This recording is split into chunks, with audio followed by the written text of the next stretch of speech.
Hello guys, কেমন আছো সবাই? তোমাদের দয়ায় আমি অনেক ভালো আছি। আশা করি তোমরাও অনেক ভালো আছো। সবার নিজস্ব কিছু স্বপ্ন থাকে। তোমাদের পাশে থাকা বা সাপোর্টের কারণে আস্তে আস্তে আমি নিজের স্বপ্নের লক্ষ্যে পূরণের দিকে যাচ্ছি।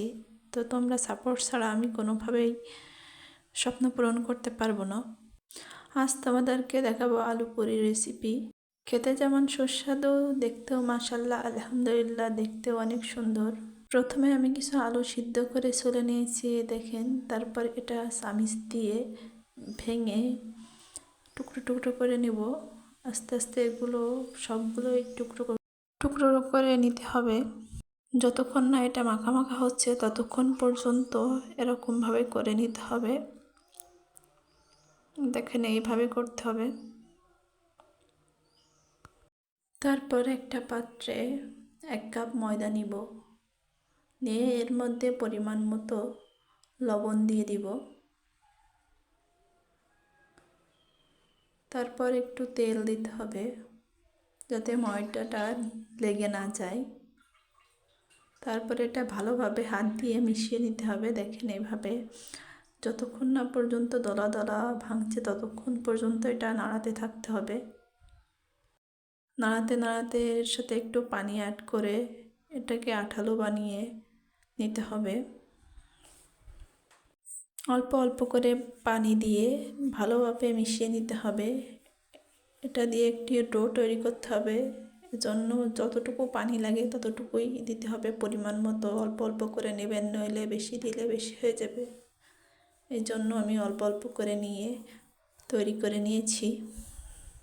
দেখেন, এরকম হবে। এরপর আটাটির সাথে তেল অ্যাড করে ভালোভাবে মেখে নিব। দেখেন, এইভাবে মেখে নিতে হবে ভালোভাবে, যাতে পুরোটা আটায় তেলটা মেখে থাকে। এরপর একটা ঢাকনা দিয়ে ঢেকে রাখবো। এরপর একটা কড়াইয়ের মধ্যে একটু তেল নেব, এটা সারা কড়াইতে মিক্সড করে নেব। তারপর এর ভিতরে ডিম ভেঙে দিব।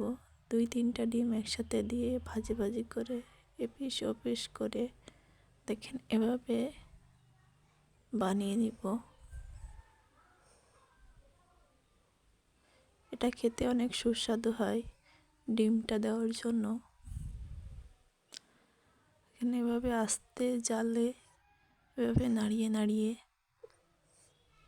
বানিয়ে নিতে হবে। তারপর একটা কড়াইতে আবার একটু তেল নিয়ে আদা কুচি দিয়ে একটু ভাজি ভাজি করে নিব।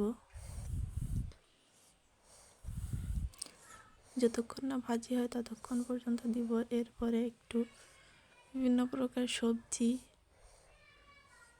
দিতে হবে, অল্প করে যে কোনো এক প্রকার সবজি দিয়ে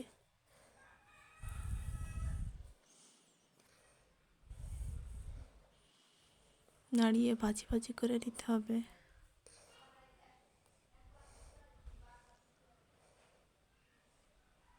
এরপর এই যে আলু মিক্সড করার ভিতরে দিয়ে এগুলো দিয়ে ভালোভাবে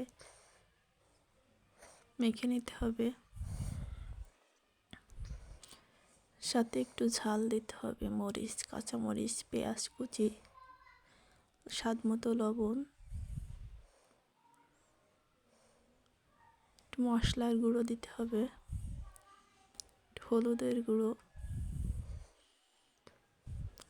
এরপর ধনিয়া পাতা দিয়ে একটা ভালোভাবে মেশাতে হবে। যতক্ষণ না পর্যন্ত ভালোভাবে মেশানো হয় ততক্ষণ পর্যন্ত নাড়াতে থাকতে হবে এভাবে।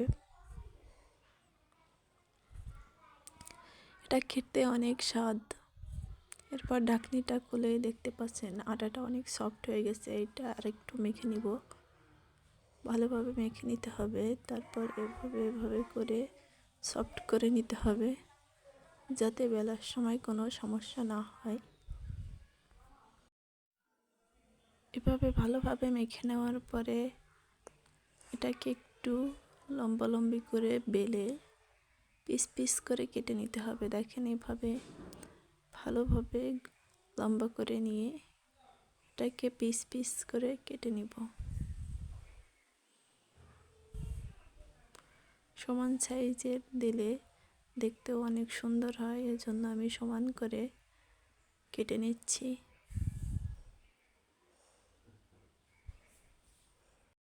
সবগুলো আটার টুকরা আমি এভাবে হাতের ভিতরে নিয়ে গোল গোল বানিয়ে রেখে দিচ্ছি। দেখেন এভাবে করে নিতে হবে। দেখেন সবগুলো হয়ে গেছে। এরপর এটিকে আমরা পিঠা বেলনের সাহায্যে বেলে নিব। এভাবে আস্তে আস্তে অল্প অল্প করে বেলে নিতে হবে। এভাবে বেলতে থাকতে হবে। এরপর এটা আস্তে আস্তে দেখতে হবে কেমন পুরো হয়েছে। যদি পাতলা হয় তারপর এটার ভিতরে একটু অল্প করে দিয়ে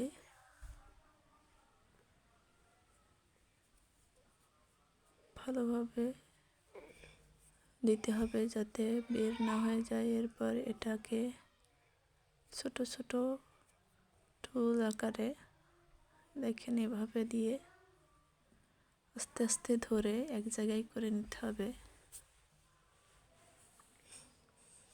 আস্তে আস্তে করবেন যাতে বের না হয়ে যায়। এটাকে মুখ দেওয়া ভালোভাবে গোল করে দিতে হবে যাতে এটা বের না হয়ে যায়। দেখেন অনেক সুন্দর হয়েছে।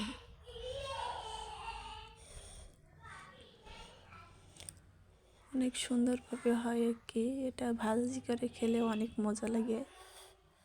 দেখেন এটা হাতের ভিতরে নিয়ে একটু চ্যাপটা করে নিতে হবে যাতে গোল সাইজের হয়। সে আমি আর একটা বানিয়ে দেখাচ্ছি, ভালো করে দেখে নেবেন। রুইটার মধ্যে মাঝখানটায় দিয়ে দিয়ে আস্তে আস্তে ধরে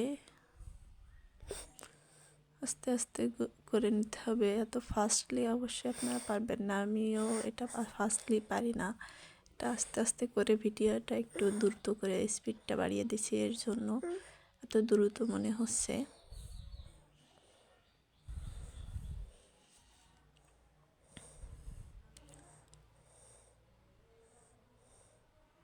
এরপর হাতের ভিতরে নিয়ে আস্তে আস্তে চেপে চেপে গোল সাইজ দিতে হবে, একটু চ্যাপটা হবে।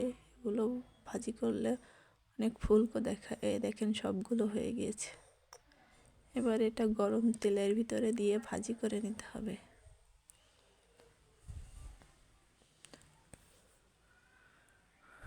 এটা আস্তে আস্তে ভাজি করলে ভিতরটাও মুচমুচে হয়, খেতেও অনেক মজা লাগে। অনেক ফলে এটা আপনারা দেখলেই বুঝতে পারবেন। অনেক আস্তে আস্তে ভাজি করে কালারটা আস্তে আস্তে চেঞ্জ হবে।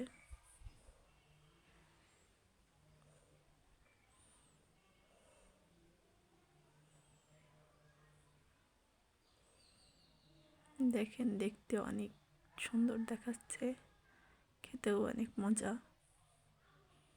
আপনারা এভাবে তৈরি করে খেয়ে দেখবেন, অনেক মজা লাগে। এই জন্য রেসিপিটা আপনাদের সাথে শেয়ার করলাম। আলু লুচি রেসিপি বা আলু পুরি রেসিপি। এটা খেতে এটার সাথে সস লাগিয়ে খেতে অনেক মজা লাগে। দেখেন ভিতরটা খেতে অনেক স্বাদ, খেয়ে দেখবেন কেমন লাগে। আমার চ্যানেলটি সাবস্ক্রাইব করে পাশেই থাকুন।